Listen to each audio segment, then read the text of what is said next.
Imprisonment as a form of criminal justice is only a temporary fix. And let me tell you why. So you caught a guy in the act of stealing at a convenience store.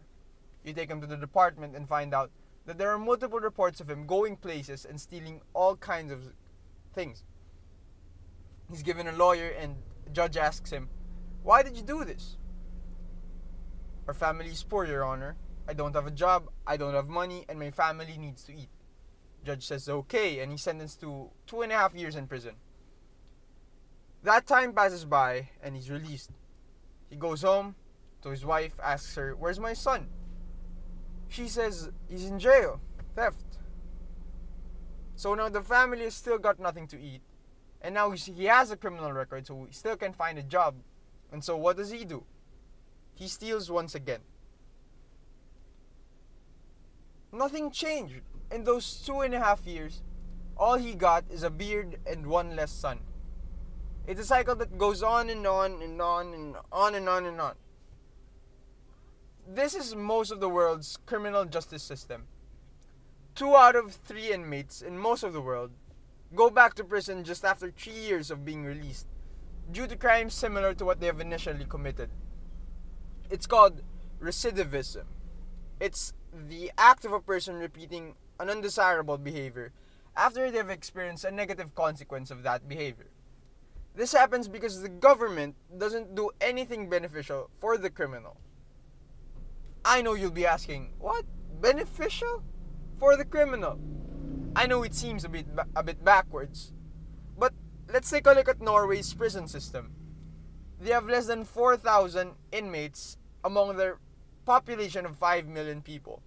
They have one of the lowest recidivism rates at only 20% compared to the common rate of 70% in most countries.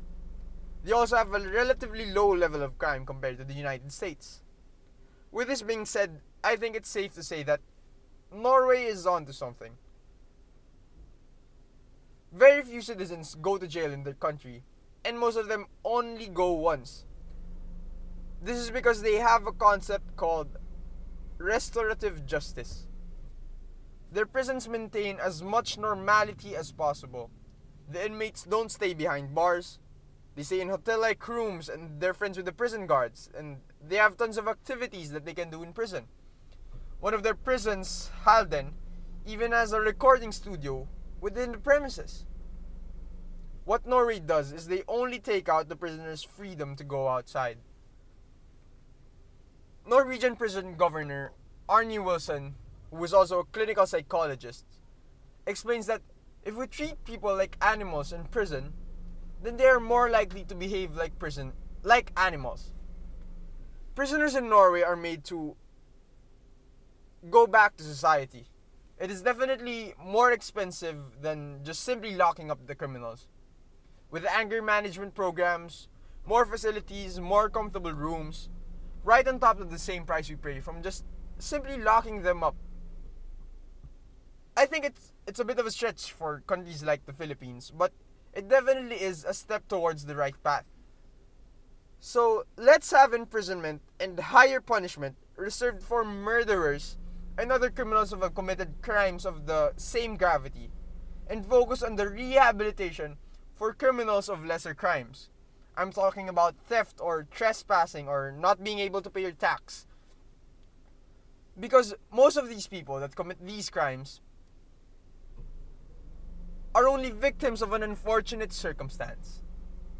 As Nelson Mandela puts it, when a man is denied to live the life he believes in, he has no choice but to become an outlaw. These people commit crime because they are forced to do so. They have no other choice. They need to have money, they need to buy food, they need to buy water for their family, they need to buy clothes so they can live normally. You and I are fortunate that we are born in a family that bears opportunities for us to make a living. But these people aren't. The first article of the Universal Declaration of Human Rights dictates that all human beings are born free and equal. This means that these criminals deserve the same opportunities just like you and I. let's not make their situations worse. Let's allow them to make a living. We are incarcerating lowly men for stealing cell phones and wallets worth a couple thousand, while there are bigger criminals who steal hundreds of thousands and even millions, who live lavishly on their mansions. Yes, rehabilitation is a lot of work. It is more expensive, more risky, more difficult, but it is without a doubt, undeniably, absolutely, 100% worth it.